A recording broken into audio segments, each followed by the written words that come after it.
What's going on, guys? Welcome back. Today I am unboxing another one of the Playmates Godzilla TOHO Series Kaiju figures. Today we have 1965's Baragon. So this guy was kind of a surprise for me, coming seemingly out of the blue in this Playmates Godzilla line. I actually wasn't sure if Playmates was going to continue this line or not. I know we had gotten the releases in this open packaging card back style before from Bandai, and I will be reviewing some more of those on this channel, and I've already reviewed several of those previously on the channel, so if you haven't checked those out, I will link those in the description for you guys to check those out. But again, here we have the TOHO series, the Baragon figure from 1965. So guys, as always, my name is Matt, and this is the Pop Complex.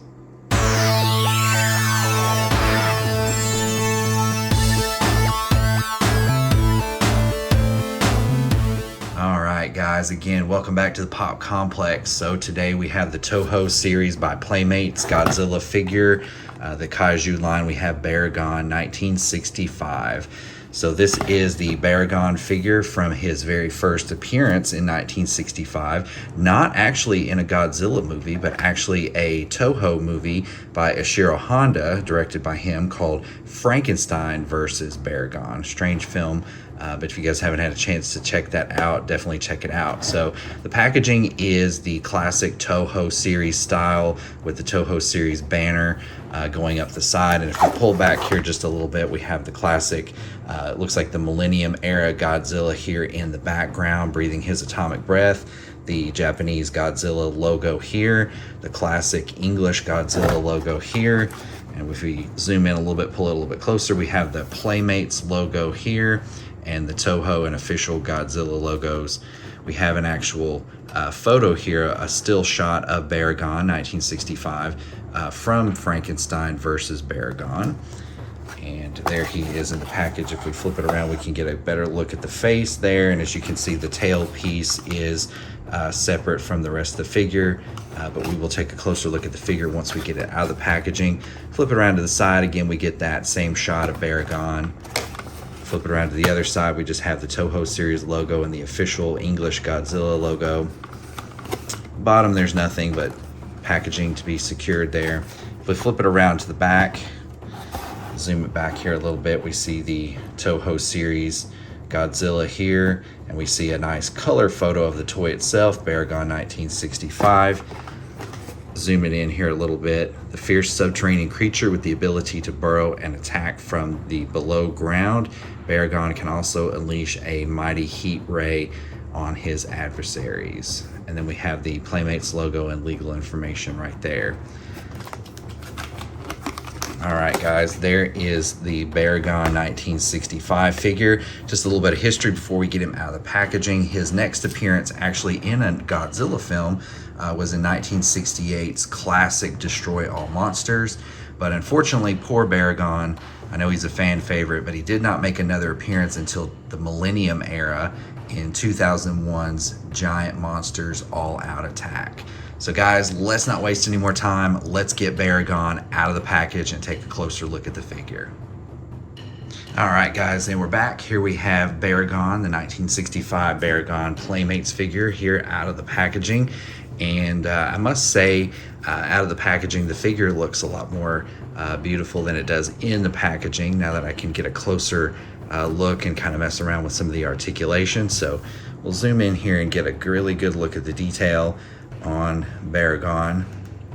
As you can see, there's some details, some sculpting across the head of these little bumps, these little scales here that you couldn't quite make out before until we zoomed in. But you have Baragon's classic, they almost remind me of like rabbit ears or large bat ears.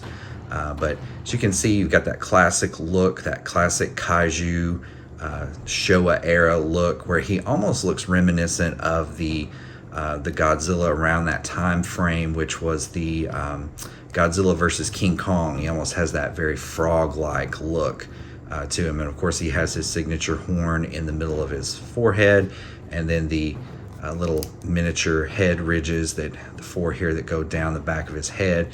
But the classic Baragon look from 1965 captured here. I love these. These are very detailed yet so simplistic, which is what I really love about these Bandai / Playmates kaiju figures that they are producing. So we'll take a look here. If we zoom in across the stomach, the belly of the figure, we do have this grid pattern here, this scaly texture here. And then as you can see along the sides, we have some ridges down the sides of his back and his legs there with the claws on the front. Very classic kaiju, very cool. And let's not forget to take a look at these awesome lighter tan colored ridges, these hard dorsal plates that are kind of flat and recessed down his back a little bit. They go all the way down to a certain point here on his tail where they do stop. And as far as the tail goes, if you guys saw in the packaging, the tail was in a separate piece, so that just had to be popped and wiggled into place, snapped in pretty easily, which I'm really glad of, because I know if you guys have watched the other NECA Godzilla figures that I have reviewed here on the PopComplex channel, sometimes those tails can give you a little bit of grief as far as getting that ball joint popped into the socket, and you do sometimes have to soak those in some warm water to get those kind of like shrunk where you can pop that into that ball joint, that socket. But I have done those before, but this was not bad. Very easy, very easy. So we'll take a look at the articulation of the tail. As you can see, that grid pattern that goes down the stomach goes all the way down to the bottom of the tail as well. But the tail there at the ball joint is articulated a full 360 degrees, as you can see there. And the head here, head articulation just back and forth at the neck joint. But if you do swivel it all the way around, you can get a full 360 degree range of motion. Now, speaking about the ears again, this particular figure, when I did receive mine, one of the ears was actually broken off because I guess it had gotten crushed against the side of the packaging, but one of the ears was broken, so I had to return it and wait for a new one to come in, but no big deal, got Baragon in good shape. So we also have the arms here, I guess this would be considered his shoulder here, shoulder articulation. There's only one, and it's where his shoulder does join the body, and that goes up and down, or should I say, yeah, up and down, and we get a full 360 degree range of motion out of both of the arms there. And then the final point of articulation is in the legs. So we do get a forward and back with the leg. It looks like not getting a full 360 degree range of motion. I don't want to push it too much, but based on just the sculpt of the body itself, it looks like we're not able to really get that 360 degree leg rotation, but that's okay. Who needs that anyway? His legs aren't going to rotate 360 degrees. But that is the Baragon figure there, just spinning it around, getting a closer look. So sits pretty flush when you move his legs, this leg forward just a little bit. Nice look there.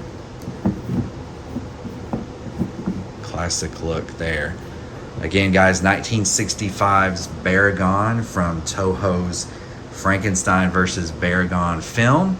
So guys, I appreciate you watching today, and if you haven't already, hit that subscribe button and help out the channel, help support the PopComplex so we can grow and produce all kinds of great content in the future for you guys that watch. Also, if you want to support the channel, again, you can go to patreon.com/the PopComplex to also support the channel there. So guys, hit that like button, share this out to all of your friends and fellow kaiju lovers, and I do appreciate you guys watching. Thanks, and have an awesome day.